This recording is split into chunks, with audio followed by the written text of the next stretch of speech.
Assalamu alaikum, I'm Aisha and you're watching Samaa News. Here are today's headlines. President Donald Trump has said that the ongoing negotiations with Iran are moving in the right direction in an orderly and constructive manner, and that both sides must take their time and get it right. In a social media post, he said that Tehran will never be allowed to develop a nuclear weapon. Trump also said the blockade on Iran will stay in place until a final agreement is reached and signed. In the same post, he called for more Middle Eastern nations to join the Abraham Accords and floated the possibility of Iran eventually joining the accords.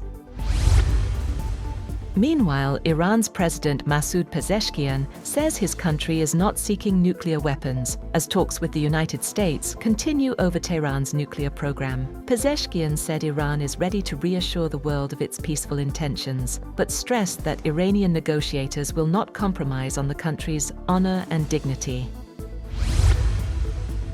A proposed agreement between the United States and Iran could include a 60-day ceasefire extension and the reopening of the Strait of Hormuz.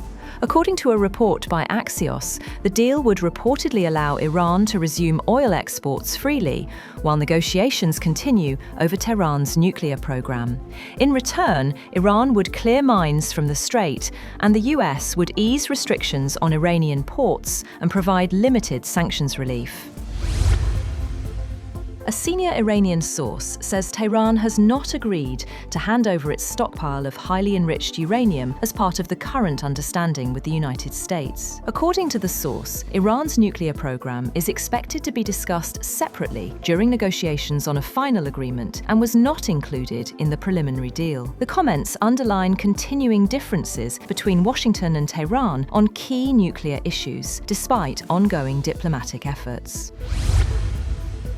Prime Minister Shehbaz Sharif has praised US President Donald Trump's diplomatic efforts aimed at promoting regional peace, calling recent consultations with world leaders very useful and fruitful. He also expressed hope that Pakistan could host the next round of US-Iran talks, saying Islamabad remains committed to supporting stability and dialogue in the region. The Prime Minister added that discussions involving multiple regional leaders focused on reducing tensions and advancing stalled negotiations between the United States and Iran. Iran says it has executed a man accused of providing sensitive information to the United States and Israel during the war. According to the Iranian judiciary, the individual was convicted of transferring data linked to Iran's defense industry to what authorities described as enemy states. The execution comes amid heightened security measures and ongoing tensions in the region. At least 14 people, including 3 Frontier Corps personnel, were martyred in a powerful blast near Quetta on Sunday. Officials say the explosion struck close to a railway track as the Peshawar-bound Jaffa Express passed through the area, injuring several others, including women and children. Prime Minister Shehbaz Sharif condemned the attack and expressed condolences to the victims' families. Russia carries out a large-scale missile and drone attack on Ukraine's capital Kyiv early Sunday, killing at least 1 person and injuring 21 others, Ukrainian officials said. The strikes hit residential buildings, offices, schools, and transport infrastructure across multiple districts, with Kyiv Mayor Vitaly Klitschko confirming a 9-story building was struck in the Shevchenko district.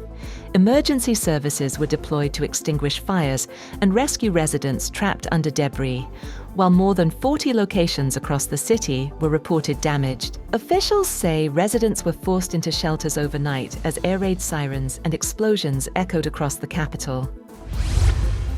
That's all for now. For more updates, visit www.samaa.tv. Thank you for watching Samaa News.